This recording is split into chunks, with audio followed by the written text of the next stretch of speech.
Hello and welcome to this week's news bulletin from the Christian Institute. A judge who rejected an appeal by Christian B&B owners over their double bed policy has questioned whether the law could better accommodate religious conscience. Lady Hale, who is the Deputy President of the Supreme Court, suggested that the law could allow for a conscience clause for service providers or employees. In November, she was one of 5 judges who dismissed an appeal by Peter and Hazel Mary Bull after they were successfully sued by a gay couple as they only allowed married couples to share a double bed.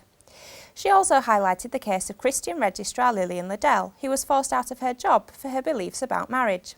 Speaking about Liddell and the Bulls, she said, "I am not sure that our law has yet found a reasonable accommodation of all these different strands. The story has just begun." Hazel Mary Bull told BBC Radio 4 that she is pleased with Lady Hale's comments. I'm encouraged that people of faith may well be looked at in a more lenient way, in a more. She described it as people of conscience, I think, and that there might be room for folk like us to be able to practice our faith and not to get into trouble with the law. Lady Hale made the comments during a visit to the Law Society of Ireland earlier this month. The UK Supreme Court has dismissed an appeal to allow doctors to assist in suicides. 7 out of 9 judges ruled against the case, which involved paralysed man Paul Lamb and the family of Tony Nicklinson, who had locked-in syndrome. They wanted the law to change so that doctors can assist patients in committing suicide. In his summary of the judgment, President of the Supreme Court, Lord Neuberger, explained the chief reason why assisted suicide is not allowed. The main justification advanced for an absolute prohibition on assisted suicide is the perceived risk to the lives of vulnerable individuals who might feel themselves a burden to their family, friends or society, and might, if assisted suicide were permitted, be persuaded or convince themselves that they should undertake it, when otherwise they would not do so. Dr Andrew Ferguson, a spokesman for pro-life group Care Not Killing, said they welcomed the judgment. The current law exists to protect the vulnerable and those without a voice, disabled, terminally ill and elderly people who might otherwise feel pressured into ending their lives. It does not need changing, a fact recognised by the High Court, Court of Appeal and now in the Supreme Court ruling, he added. Lord Falconer's assisted suicide bill has its second reading in the House of Lords on the 18th of July. His bill would allow terminally ill patients to obtain lethal drugs to kill themselves. Civil partnerships will not be opened up to heterosexual couples following a government consultation.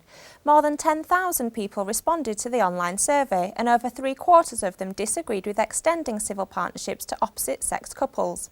The Department for Culture, Media and Sports report said, "Given the lack of consensus on the way forward, the government will not be making any changes." Colin Hart, campaign director of the Coalition for Marriage, welcomed the decision. At last, the government is listening to the public and is not going ahead with offering a marriage-light option to heterosexual couples. It would have undermined marriage as civil partnerships do not require lifelong commitment. Opening them up to heterosexual couples would have been very costly to the taxpayer when only a tiny minority pushed for it. A BBC investigation has found that children as young as 10 are being reported to the police for sharing explicit photos of each other over mobile phones and social media. Freedom of Information requests showed a sharp increase in the number of schools reporting sexting cases to police across the south of England. Dorset Police dealt with 66 sexting cases over the past year, nearly twice as many as the previous year. They told the BBC they came across pupils aged just 10 sharing explicit images of themselves or their peers. Thames Valley Police Force pressed charges twice last year over teenagers aged 15 and 13 sharing explicit images. PC Mark Howell from Dorset Police explained that sexting can start early on in a conversation. We are seeing cases where they're being sent as a form of flirting and almost very early on in part of someone's conversation, which is really worrying because they're not understanding the potential risks around that, especially when they're sending it to someone that they don't really know that well.